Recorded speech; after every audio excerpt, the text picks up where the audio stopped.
o historiador Petrônio Domingues, da Universidade Federal de Sergipe, acho talvez um dos principais historiadores da história do protagonismo negro no Brasil. Ele tem uma ênfase em São Paulo, mas ele é autor de mais de 5 livros, mais de 80 artigos. Eu vou citar 2, o mais recente, que com certeza ele vai falar um pouco aqui para a gente, Protagonismo Negro em São Paulo, História e Historiografia, mas eu queria destacar também o Políticas de Raça, Experiências e Legados do Pós-Abolição e do Pós-Emancipação, de 2004. E agradecer demais o Petrônio, né, dele poder trazer toda essa experiência dele. Eu acho que ele e Fábio Gomes são assim, né, 2 referências, né, na história do pós-emancipação no Brasil, do protagonismo negro e da história do pós-abolição no Brasil. E o prazer imenso, né, de tê-lo aqui dialogando com a gente, com a Giovana Castro, com a Rita Félix, né, com o Regis, com a Patrícia, para pensar o contexto, né, mais amplo em que a história do protagonismo negro em Juiz de Fora se insere. Petrônio, muito obrigada, a palavra é sua, tá bom? Vai ser um prazer ouvir. Boa noite a todos e todas. Para mim, antes de mais nada, quero agradecer o convite que foi feito pela historiadora Hebe Mato, historiadora admirável, que vem contribuindo sobejamente para a consolidação do campo do pós-abolição no Brasil, com suas pesquisas, que são sempre fontes de inspiração, mas também, né, com esses empreendimentos acadêmicos que ela vem, né, liderando, na perspectiva de estar promovendo debates, fomentando ideias e reflexões, como a atividade de hoje. Então, quero agradecer mais uma vez o convite. Para mim é uma satisfação e honra poder compartilhar ideias, aprender com os historiadores que já apresentaram seus trabalhos e também estar contribuindo com o debate. Quero cumprimentar as professoras que me precederam, a professora Rita Félix, a professora Patrícia Lage, ao próprio Regis de Oliveira, que fez uma apresentação brilhante, e quero também cumprimentar a Giovana Castro, que eu estou tendo a oportunidade de conhecer agora, né, para mim é uma satisfação, e dizer que eu resolvi, né, falar a respeito dos clubes negros, nesse período, né, pós-abolicionista, período da República. Minha fala vai partir da experiência paulista, né, mas na medida do possível eu também vou buscar fazer conexões com outras experiências fora de São Paulo, e dizer que esse campo, né, o da pesquisa acerca dos clubes negros no Brasil, é um campo recente, é uma temática recente em termos da agenda dos historiadores brasileiros, né? E sem perder de vista que os clubes negros, a gente tem que entender como fazendo parte do que nós estamos chamando de associativismo negro. É um tema recente se comparado às outras experiências de associativismo negro, como, por exemplo, as Irmandades Negras. Então, no que diz respeito às Irmandades Negras, há toda uma tradição já na historiografia brasileira de pesquisa acerca dessa experiência de associativismo negro diferente dos clubes negros, né? Mas, ultimamente, está havendo uma mudança significativa, de modo que hoje esse tema dos clubes negros vem atraindo a atenção de pesquisadores de vários lugares, né? Aprendi muito com a apresentação da Rita, da Patrícia, acerca dessas experiências de clubes negros aí na região do Juiz de Fora, e quero dizer que, tradicionalmente, os historiadores tendem a ver essas experiências a partir de seu caráter reativo, qual seja, né, pensar o clube negro como uma reação da população negra nesse período pós-abolicionista, nesse imediato pós-abolição, esse período que a população negra, de diversos lugares do Brasil, ficou vivendo em condição de marginalidade, de exclusão, e que, em função de não poder ingressar nos clubes, né, de elite, nos clubes, né, notadamente formados por famílias brancas ou famílias de imigrantes, então essa população negra, algumas delas, né, regressam do cativeiro, resolveu investir na criação de associações recreativas próprias, resolveu investir na criação de clubes negros, né? Então, sem sombra de dúvida, a gente tem que entender essas experiências a partir desse caráter reativo, mas eu acho que essas experiências vão além disso. Eu acho que a gente tem que pensar os clubes negros a partir também, né, desse seu caráter afirmativo, qual seja, né, desse segmento populacional que buscou afirmar sua autonomia, buscou afirmar sua autodeterminação, buscou investir em projetos de liberdade, buscou investir em projetos de cidadania, e que, enfim, pensou esses clubes, né, a partir dessa perspectiva, né, de como instrumento também de visibilidade, de demarcar presença na cidade, uma presença negra na cidade, demarcar territórios negros na cidade. A gente não pode perder isso de vista.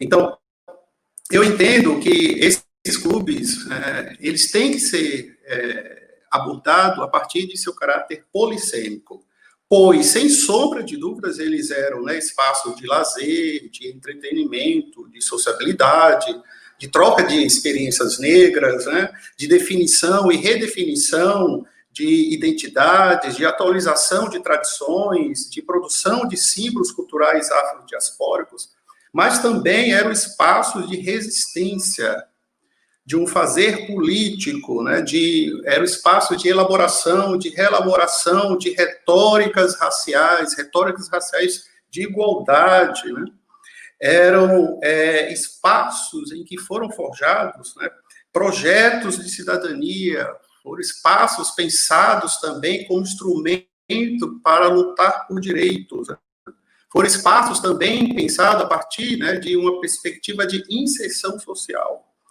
Então, em linhas gerais, eu penso, né, que essas experiências negras, né, centrada, né, nos clubes, a gente, se for fazer uma análise comparativa com o que as pesquisas vêm apontando pelo Brasil afora, eu vou apontar aqui alguns elementos comuns dessas experiências. Então, em primeiro lugar, é que esses clubes, né, via de regra, surgiram na zona urbana. Gostei muito da apresentação da Patrícia, né, porque justamente ela apontou isso para Juiz de Fora, coisa que eu não conhecia, por exemplo, mas eu conheço que isso aconteceu para São Paulo, isso aconteceu para o Paraná, isso aconteceu para Santa Catarina, isso aconteceu para o Rio Grande do Sul. Então, eram experiências, notadamente, assim, dessas famílias negras, algumas delas egressas do cativeiro, né, que nesse processo de migração aí de zona rural para zona urbana, resolveram, então, investir nessas experiências clubistas, né. Outra característica comum desses clubes é que eles ficavam localizados na zona central das cidades, né. Isso, gostei muito do que a Patrícia falou, que isso aconteceu em Juiz de Fora, porque isso também aconteceu em São Paulo, né. Os clubes negros de São Paulo, né, via de regra, eles se localizavam nos pontos centrais da cidade. Isso se explica, sobretudo, né, pela facilidade de acesso, pois muitos desses clubes, a maioria absoluta, né, não tinham sede própria. Eles alugavam esses clubes ou, enfim, ou pegavam emprestado de alguma outra associação civil, associação sindical, outra associação recreativa. Então, o fato é que, deliberadamente, eles buscavam, né, se alojar, buscavam se fixar num ponto, né, que facilitava o seu acesso da população negra. Outra característica comum desses clubes é que eles valorizavam a formação cultural. Então, não era raro as sessões literárias, por exemplo. Eles valorizavam o letramento. Alguns desses clubes chegaram a abrir, né, aulas, né, de alfabetização e alguns até chegaram no limite de oferecer, né, escolas, né, de criar escolas. Né. Então, outra característica comum desses clubes, né, é que eles procuravam valorizar o decoro de seus associados e que isso passava pelo traje, isso passava pelo comportamento social, isso passava pelo conduta moral. Né. Outra característica desses clubes, né, é que, ao contrário do que se imagina, eles nunca buscaram ficar vivendo uma condição de gueto. Pelo contrário, eles permanentemente buscaram estabelecer um diálogo com a sociedade envolvente, buscaram criar canais de interlocução com a sociedade civil, com o Estado, com as autoridades civis, as autoridades públicas no geral, mas também as sociedades civis, mas também autoridades militares, convidando-as para participar de suas atividades, de seus eventos, enfim, buscando criar um canal de interlocução permanente com a sociedade envolvente. Outra característica comum desses clubes, né, era a produção de um discurso memorialístico, de uma memória negra, de a produção de discurso de valorização da subjetividade negra, um discurso de afirmação de um orgulho racial. Outra característica desses clubes, né, essa, de certo, né, que mais se destaca nesses clubes, era a intensa atividade social.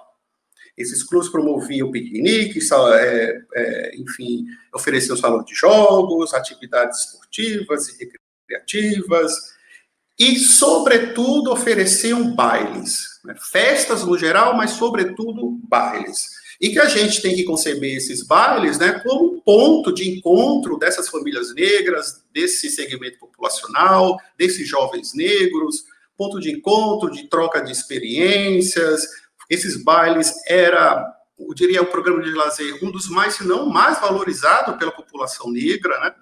Era nesses bailes onde essa população buscava aliviar suas tensões raciais e se sentia à vontade entre os seus, afirmando sua identidade, sua estética, sua autoestima, seu orgulho racial. Então, esses bailes era o momento em que essa população buscava afirmar sua subjetividade, a subjetividade negra.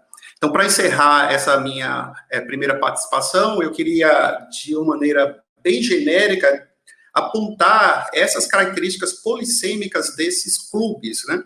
Então, sem sombra de dúvidas, eram espaços de lazer, eram espaços de promoção de festas e bailes.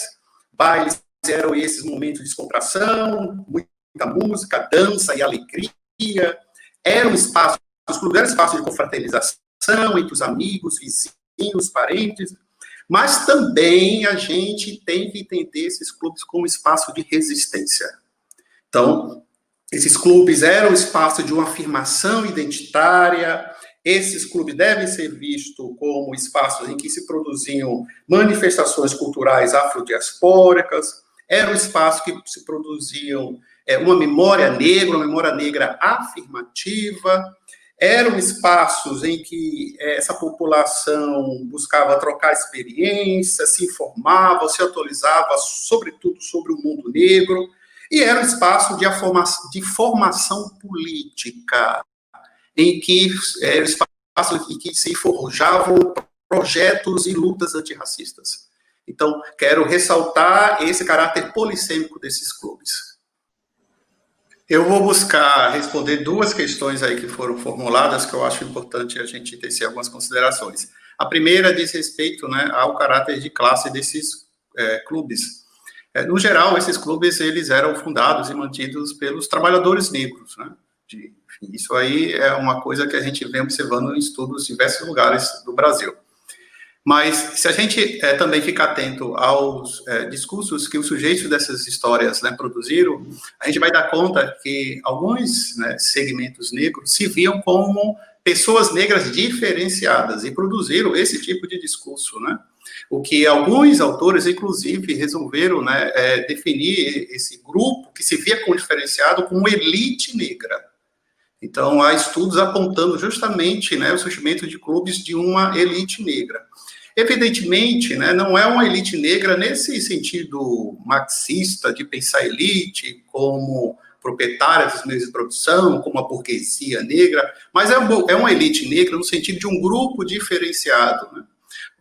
Rigorosamente falando em termos, né, de posicionamento na estrutura de classe, a gente pode pensar que esse grupo fazia parte dos setores médios da sociedade, né? Das classes médias, né? Então, isso aconteceu em São Paulo, na década de 20 surgiu um clube, né, que já resolveu batizar com o nome Elite da Liberdade, não foi por acaso, foi justamente porque os criadores do grupo, fundadores do grupo, se viam como um grupo de elite, né, se viam como sujeitos que se diferenciavam do ponto de vista do gosto de classe, do estilo de vida, do conjunto da população negra paulista daquele período, e a gente observa que isso também surgiu em outros lugares, como, por exemplo, no Rio de Janeiro, o Renascença Clube, que vai surgir em 1951, também surge com um discurso, né, de que seus fundadores, né, se viam como negros diferenciados. Entre outros motivos, porque alguns deles eram advogados, professores, profissionais liberais, trabalhadores de escritórios, enfim. Então, eles se viam como um setor que se distinguia do conjunto da população negra carioca naquele período. E eles produziram um discurso de negros diferenciados. Isso aí já está documentado, já tem pesquisas apontando isso, né? Isso também aconteceu em São Paulo, né, com o Aristocrata Clube, que vai surgir em 61. Então, o Aristocrata Clube também foi fundado por um grupo, né, de negros que se viam como diferenciados, né, e eles se autodefiniam e se viam como negros de uma elite negra, né? Então, é possível, sim, observar que esses clubes eles eram os plurais do ponto de vista de seu caráter de classe, né? Ou seja, né, via de regra, quem fundava esses clubes eram negros trabalhadores, mas alguns desses clubes, pelo menos, produziram um discurso de que eles formavam um setor diferenciado do grupo. E, então, isso se revelava, né, essa diferenciação, como eles buscavam se distinguir do conjunto dessa plebe negra, esse trabalho dos negros, dessa população negra mais pauperizada, eles buscavam se distinguir justamente pelo esse estilo de vida mais refinado, sofisticado, que passava pela música, gosto da musical, passava pelo traje, passava pelo decoro na dança, passava pelo patrulhamento e controle social de seus associados. Esses clubes alguns deles eram rigorosos no que diz respeito, né, à aceitação de novos associados, né? Esses clubes tinham um discurso de que eles eram um clube de família. Isso está muito presente, por exemplo, no Renascença Clube do Rio de Janeiro, né? Era um clube de família. É um discurso, via de regra, assim, um discurso de que o clube ele é ordeiro, né? É um clube patriótico, o discurso nacionalista sempre muito presente nesses clubes. E eram clubes, assim, voltados muito para o investimento, em termos de investimento, para a formação de seus associados, formação social, formação política, formação cultural, educacional, que passava por valorização da escola, formação escolar, que passava por valorização de uma formação cultural mais refinada, passava pela valorização das regras de etiqueta, da moral, enfim. Então, esses clubes que eu estou aqui apontando, que se viam como clubes de elite, ele buscava diferenciar desses clubes da plebe, dos trabalhadores, esses setores mais pauperizados, no que se respeita a essas músicas, né? Então, esses demais clubes trabalhadores, valorizavam mais, cultivavam mais as músicas negras populares, eram menos rigorosos na aceitação dos seus associados, buscavam menos cumprir esse papel, entre aspas, catequizador da população negra, e não tinham, né, alguns deles não tinham esse discurso, né, de famílias negras, de que era um clube de família ficava todo instante com essa cantilena, né? Então, o que as pesquisas vêm apontando, né, que a gente tem que pensar esses clubes a partir dessa pluralidade do ponto de vista de seus projetos. Importante frisar que isso é fruto de projeto de uma ação coletiva de segmentos, né, população negra. Outra pergunta que eu acho interessante comentar é a pergunta da Hebe Matos, diz respeito a como pensar esses clubes a partir dessa perspectiva, né, reativa. Sem dúvida, eu acho que está presente em todos esses clubes, né, esse caráter reativo ao racismo à brasileira. Se a gente pensar no período da Primeira República, notadamente, né, um racismo em várias cidades segregacionista, né, um racismo que não tinha nada de cordial, né, um racismo em vários aspectos que não tinha nada de simulado, de velado, era um racismo mesmo que se apresentava de maneira segregacionista, costumeiro e ritualístico, diga-se passagem, né? E uma das expressões desse racismo no período da Primeira República, que é muito forte, é justamente, né, de vários clubes impedir o ingresso de pessoas negras. Isso se deu em várias cidades do Brasil afora, para além do Sul e Sudeste. Então, nós sabemos aqui, que eu estou falando de Aracaju, no Nordeste, que isso aconteceu em São Luís, isso aconteceu em Salvador, isso aconteceu em Recife, de diversos clubes, né, não permitiram o ingresso de pessoas negras no processo, né, de aceitação, no processo de avaliar, né, quem é o candidato para se associar. Esse era um dos critérios utilizados. Nós sabemos que no Nordeste, em vários clubes, não permitiam a presença, né, de pessoas negras em suas festas, em seus bailes. Então, eu quero chamar a atenção que muitos desses clubes, enfim, foram fundados de uma maneira, eu diria assim, muito contundente, de maneira muito contundente, como uma reação a esse racismo a brasileira, né, esse racismo, em alguns aspectos, segregacionista do período. No entanto, o que as pesquisas vêm apontando, e aqui para o Nordeste, né, ainda são poucas as pesquisas, isso é importante frisar, a maior parte das pesquisas, ela se concentra mesmo no Sul e Sudeste, em termos de pensar essas experiências de clubes negros, que aqui no Nordeste, esses clubes, quando surgiam como uma reação ao racismo, esses clubes não se distinguiam por um discurso racializado. Qual seja, ou eram clubes que nós podemos chamar assim, de clubes dos trabalhadores, clube das camadas populares, né, clubes populares, né, de uma maioria negra,